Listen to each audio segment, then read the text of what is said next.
When people ask what we do differently, I tell them, don't come visit us looking for any gimmicks or gadgets. We just love our team. We smile at them and tell them we love them. We share in their joys and stand by them through their hard times. It's amazing how that filters down to our customers. That is an excerpt from the book I'm going to be talking to you about today, titled Eat More Chicken, Inspire More People. This is the autobiography written by the founder of Chick-fil-A, Truett Cathy. So the book isn't super long. It's around 200 pages, but I could honestly hardly read a sentence without stopping to take notes. It seemed like every story Truett told, from his upbringing to the early days of building Chick-fil-A, were just packed with invaluable lessons. Back to the book. Truett was born in Eatonton, Georgia in 1921 to a very poor family. Land wasn't worth the taxes people owed on it, and we owned nothing of value. Rather than perish, we moved to Atlanta, and my dad got a job with the life and casualty insurance company of Nashville, selling policies and collecting premiums. He earned so little money, however, my mother had to step in and become the family breadwinner. So Truett's family is so poor, and his dad is making so little money that his mom has to open a boarding house where strangers come and live with them. He goes on to say, rearing 7 children and running a boarding house with 7 or 8 more people left mother with no time to relax or to read books. She made all the boarders' beds and kept their rooms straight, cleaned the bathroom, and cooked breakfast and supper for everybody every day, including Sunday dinner. Mother never used a recipe. She had an instinct or an intuition that guided her through everything she cooked. Years later, I used the same concepts marinating and cooking when I developed the Chick-fil-A chicken sandwich. From a very early age, Truett was deeply influenced by his mother's work ethic and her Christian faith. Mother was a wonderful model of a hard worker, the first person up in the morning and the last down at night. In fact, the only time I ever saw her eyes closed was when she lay in her casket. And the only time I saw her slow down in life was to sit and listen to the old-fashioned revival hour from California on the radio every week. That was her devotional time, sitting by that radio and listening to the scripture being read. So these formational experiences of growing up super poor and seeing his mother work extremely hard set Truett on the path that one day leads him to create a billion-dollar company. I learned fast during the Depression, though, that if I wanted a nickel, I would have to earn it. I was 8 years old when I decided it was time for me to earn my own money, so I started selling Coca-Colas door to door. I realized that I could buy 6 Cokes at the grocery store for a quarter, sell them for a nickel each, and recognize a 5-cent profit. That was the beginning of life in the business world for me. Knocking on people's doors and asking them to buy a Coke from me demanded an awful lot of courage. As a little boy, I had a speech impediment so severe, I could not pronounce my own name. My mother wrote my name on a card, so if I had to introduce myself to strangers, I could let them read it. I remained tongue-tied for years, and as a consequence was quite shy. As I grew, I had to make myself step out from my timidity. When I got to the point of giving more than 100 public speeches a year, I saw how the Lord took one of my greatest weaknesses, my earlier difficulty in speaking clearly, and used it to magnify his purpose. So I think true interest is often revealed early, and this is clearly the case with Truett Cathy. Truett's little business wasn't just for fun, though. He expands into other drinks and develops an obsession with the customer and begins to make more money. Not so he can buy more stuff, though, but so he could help support his family. Despite his efforts, his family has to move into government subsidized housing and has to take out debt to pay for their groceries. He never forgets this, and once he makes enough money during his time in the Army after graduating high school, he goes back to that same grocery store to pay their debts off. So as Truett progresses in his entrepreneurial interests, he starts to learn the lessons that will form the bedrock for what makes Chick-fil-A so successful. Ever since I was a teenager delivering newspapers, I have tried to not lose a single customer. I treated each one like the most important person in the world and delivered each paper as if I was delivering it to the front door of the governor's mansion. It's always easier to keep a customer than to replace one. When a reader of the Georgian complained that his paper came late or not at all, my customers responded that theirs always arrived on time. Pretty soon, I had another customer who I hadn't directly solicited. The most effective way of promoting my business didn't cost me anything but a little kindness. So what Truett Cathy just said gets to the soul of one of my favorite maxims from Henry Ford, that money comes naturally as a result of service. Truett is not obsessed with making money. He is obsessed with making customers happy, and as a result, he gets more customers and ultimately makes more money. Building on the example of his mother, Truett now encounters one of the most impactful people in his life, Theo Abbey, his Sunday school teacher who showed him what a loving father was like and who taught him the Bible. In time, I came to understand that I could choose the type of model I would want to follow in life, and I chose the example of Theo Abbey. Around this same time, he also reads Napoleon Hill's book, Think and Grow Rich. I realized I could do anything if I wanted it badly enough. His words motivated me and showed me that I live in a do-it-yourself world. Now to the origins of Truett getting into the restaurant business. When World War II ended, my brother Ben and I decided we wanted to go into the restaurant business. I rented a room in the house next door for Mrs. Hammond for $45 a month so I could make myself available at any hour. If the cook or the waitress needed me after midnight, they walked across the parking lot and tapped on the window. The parking lot was gravel, so if I heard a lot of cars crunching over it in the night, I got out of bed to see what I could do. I love this. So he's never worked in a restaurant in his life, and he just decides that he could open one with his brother. This is super important. Something my favorite podcaster, David Senra, always says: belief always comes before ability. He had never even worked in a restaurant before he decided to open one himself. He planned to start with an existing chain at the time, but by the end of the training period with this existing chain, they would only offer one franchise to him or his brother. So they decided to go into business on their own. He sells his car, he takes out loans, and opens a restaurant now called the Dwarf House in 1946 with first day sales of $58.20. What sets him apart, though, is his absolute focus and commitment. So many people open restaurants, but Truett is different. I was totally committed to the task of building a successful business, and I knew I could not fail. We were not so committed to financial success, however, that we were willing to abandon our principles and priorities. One of the most visible examples of this was our decision to close on Sunday.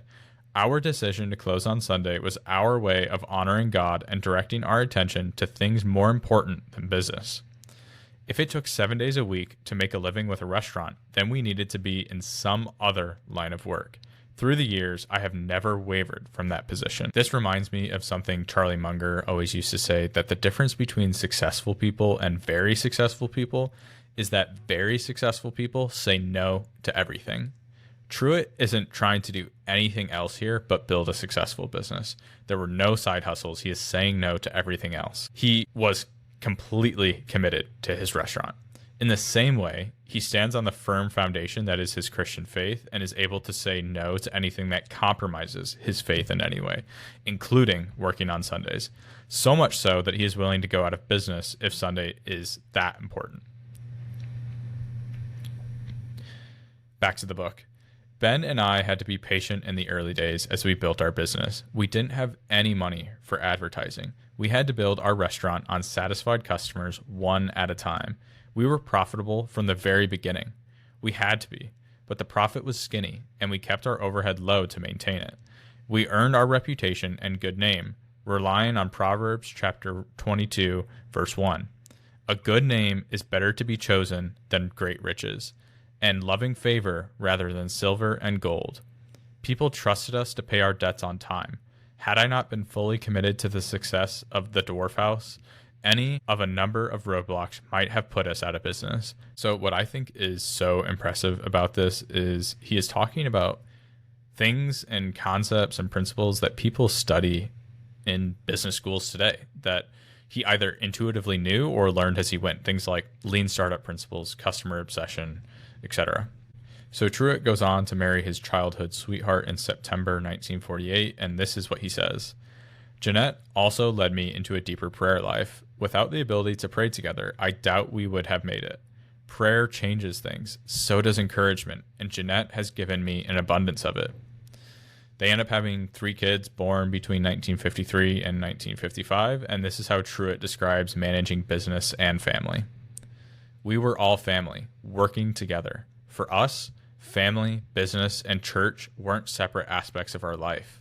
They all blended together. Then tragedy strikes. One of his 2 restaurants burns down, and he doesn't have enough insurance to cover it. However, the fire presented a unique opportunity. He could rebuild from the ground up and join a growing trend in the United States of fast food. So the year was 1960. McDonald's had been just starting to take off, and this ties into something that Truett repeats throughout the book, that you have to always be ready to take advantage of unexpected opportunities. The history of Chick-fil-A, in fact, is a series of unexpected opportunities. When we responded to them, we often found ourselves richly blessed. In 1961, Jim and Hall Good, owners of Good Brothers Poultry, came to me in a quandary. They had been asked by an airline to provide a boneless, skinless chicken breast that would fit in the plastic trays they used to serve meals on planes. The Goods met the request, but their process left boneless breast pieces that didn't meet the airline's size requirements. They were trying to develop a market for these excess pieces. One day, they brought me a bunch of them and asked if I could do anything with them. I knew immediately that they had provided the answer to the chicken problem. After the bone was removed, the chicken would cook more quickly, evenly, and thoroughly.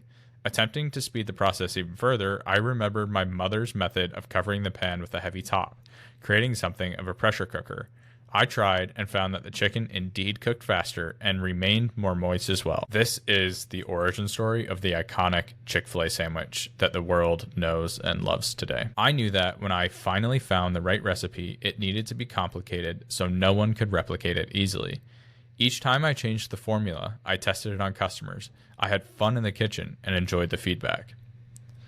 Truett then has a brilliant and inexpensive marketing idea. He calls 2 rival and feuding newspaper editors in their area and invites them both independently to his restaurant to try the new chicken sandwich. They are shocked when they both arrive and see each other, but agree to take a picture where they are shaking hands and essentially saying that they both like the chicken sandwich. It worked. The ad with the photo hit the papers, and everybody in town was talking about it, wondering how I got Jack and Tony to agree on anything.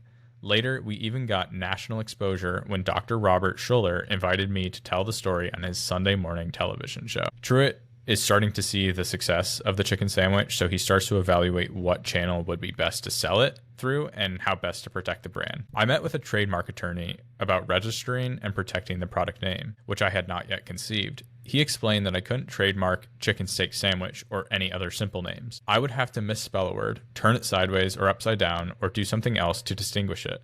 I began to reflect on the product, which was the best part of the chicken, a boneless breast. It occurred to me that the best cut of beef is a fillet. Why not call ours a chicken fillet or Chick-fil-A? The name literally just came to me, with a capital A for the top quality at the end. We registered the name in 1963 and had the logo designed. So at this point in time, he goes to the Southeastern Restaurant Trade Association to meet restaurant owners because he thinks licensing the chicken sandwich and selling it through other restaurants will be his best channel to allow him to avoid the capital investments associated with scaling brick and mortar. Within 4 months, 50 restaurants were selling Chick-fil-A. We began to realize, however, that licensing our product might not be such a good idea. For a while, it was one of the easiest ways to sell. However, it was almost impossible to maintain consistent quality. I needed to control the quality, and the only solution I could think of was to open my own restaurants, a prospect that still didn't appeal to me. The compromise option that Truett ends up settling on is to leverage the growth of malls in the United States at the time, and this allows him to avoid the high upfront capital investment required from building a restaurant and guarantees him a healthy amount of customer traffic through the mall. Food in malls was not obvious at the time, however, though this represented an innovation. Malls did not yet have food courts, and mall owners were super worried that a restaurant like Chick-fil-A would make the mall smell bad and that people would leave trash all over the place. Truett does not let this resistance stop him. One particularly tough sell was right in our own neighborhood, the Perimeter Mall. The Rouse Company in Columbia, Maryland was building the mall, and Jimmy began calling on them. We were a joke to them. We kept up our campaigns throughout the construction process. Every time we heard that someone from Rouse headquarters was coming to Atlanta, Jimmy or I took food to them at the job site. Then Jimmy began a postcard campaign. Every day for 30 days, he sent a card to Rouse with a photo of a Chick-fil-A restaurant product on one side and an advantage of including us in the mall on the other. Finally, they called and said, "Cut out the postcards. We're going to make a deal." So they opened more and more Chick-fil-A restaurants in malls, but as mall growth begins to stall in the United States, it's clear that they need to move into standalone restaurant buildings. To achieve the mall growth and the new growth in standalone restaurants, Truett develops an ethos founded on loyalty and character of how to select a franchisee or operator, as Chick-fil-A calls them. And that is one of the key reasons, if not the key reason, that they have been able to scale and maintain the positive customer experience that they have to this day. A super cool story that demonstrates this is from when one of his partners brings him a policy proposal for how to handle a situation where they have to fire an operator. "We won't need this plan," I said, handing it back to him. "We won't be making any changes. Our operators wouldn't leave. We would be loyal to them, treating them as we wish to be treated, and they would reciprocate." They did. Fewer than 5% of our operators leave the chain in any given year. Other chains tout their knowledge management with their computer and communication systems. We manage knowledge by keeping people and their knowledge in the organization. The food tastes better with that kind of long-term operator stability. From the beginning and until only recently, I interviewed every new candidate. I knew all their operators by name and most of their spouses and children. In my first meeting with a potential operator, I explained that our commitment is going to be like a marriage with no consideration given to divorce. We're much more careful about selecting operators when we know we can't easily get rid of them. We expect our operators to abide by several tenets that we adhere to. People want to work with a person, not for a company. Each new operator is committed to a single restaurant. Operators will hold no outside employment or other business interests. We choose operators for their ability and their influence, so we want them in their restaurants. We expect quality interaction between operators and team members. We expect quality interaction between operators and customers, both in the restaurant and in the community. This is why whenever you walk into a Chick-fil-A, you have an experience with authentic customer service anywhere you go in the country. Harvard Business School in 1996 published a book titled The Loyalty Effect, which showed the correlation between loyalty and corporate profits. The author, Frederick F. Reichel, stated businesses that concentrate on finding and keeping good customers, productive employees, and supportive investors continue to generate superior results. Loyalty remains one of the great engines of business success. Loyalty leaders see people as assets rather than expenses, and they expect those assets to pay returns over a period of many years. Loyalty leaders choose human assets carefully, then find ways to extend their productive lifetimes and increase their value.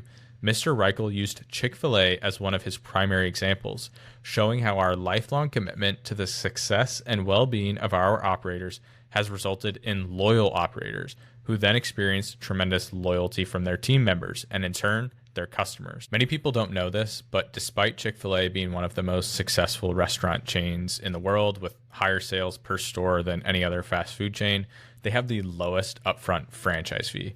This is in part because Chick-fil-A fully owns the restaurant and land, but it is also because they view the operator fundamentally differently. They view a relationship with an operator like a marriage, like Truett said, where divorce is not an option. And because of this, they are extremely selective. So much so that it is easier to get into Harvard than it is to be selected to run a Chick-fil-A restaurant. We supply the initial capital for the restaurant, so we don't have to limit our search for operators to people with high personal net worth.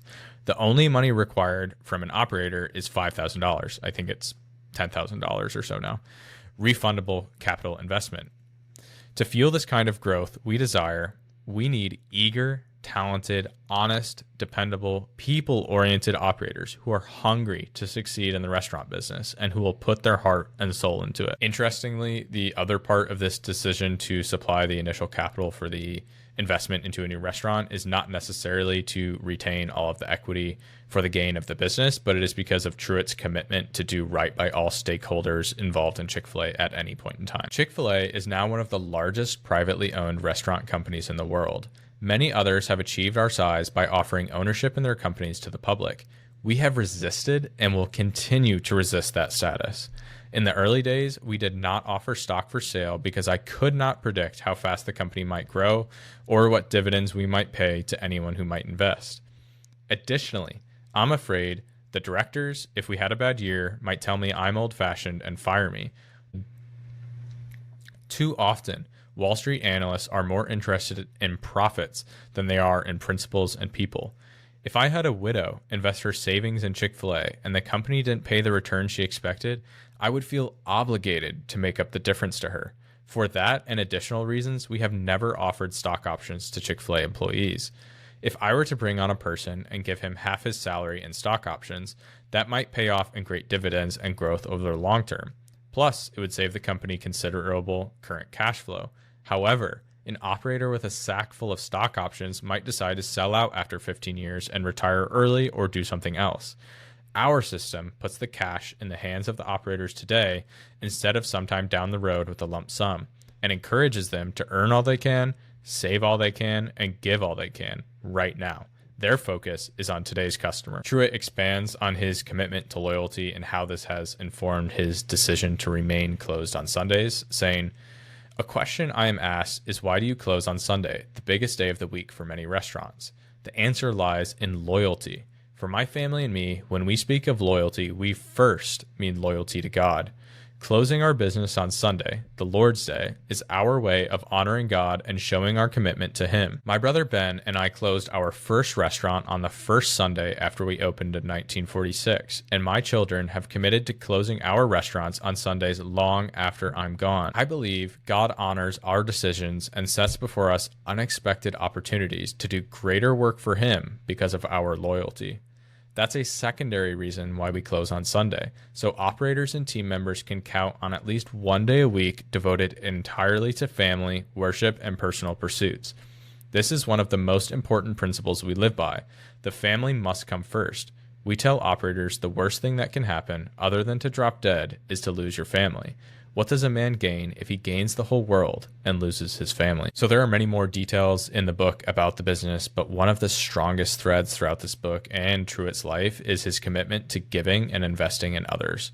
All throughout the book, he is telling story after story of investing his time and money in young people. And he says, "People ask me why I invest so much time in foster homes. The one thing I take more joy in than anything else in the world is seeing young people develop. They grow and make good decisions. They want to be winners, despite the odds against them. And all the while, I enjoy a wonderful, loving relationship with them." This care for helping others, especially those that have less, and especially young people, springs directly from Truett's genuine faith in Jesus Christ. "My style has always been low-key with regard to my religious convictions. I hope that people see something attractive in the way I live that leads them to seek the one who leads me. In my own personal way, I had committed the company to His purpose, but had not done so publicly." So because of this, Truett creates Chick-fil-A's official corporate purpose, which is to glorify God by being faithful stewards of all that is entrusted to us, to have a positive influence on all who come in contact with Chick-fil-A. When we established our corporate purpose, I was reminded that I had given Chick-fil-A to God. I operate it and take care of it along with our staff and operators, but it is His business. And finally, to close, some words from Truett Cathy. "Unexpected opportunities almost always carry with them the chance to be a faithful steward and to influence others positively. These were the lessons I began to learn in childhood from my mother, my siblings, and others around me who cared enough to teach me. We changed the world and ourselves by our response to unexpected opportunities. How will you respond today?" Truett Cathy passed away in September of 2014, but his children are still running Chick-fil-A and have committed to maintaining the soul of Chick-fil-A founded on the principles of Truett Cathy and his Christian faith. Thank you very much, and Deo gratias.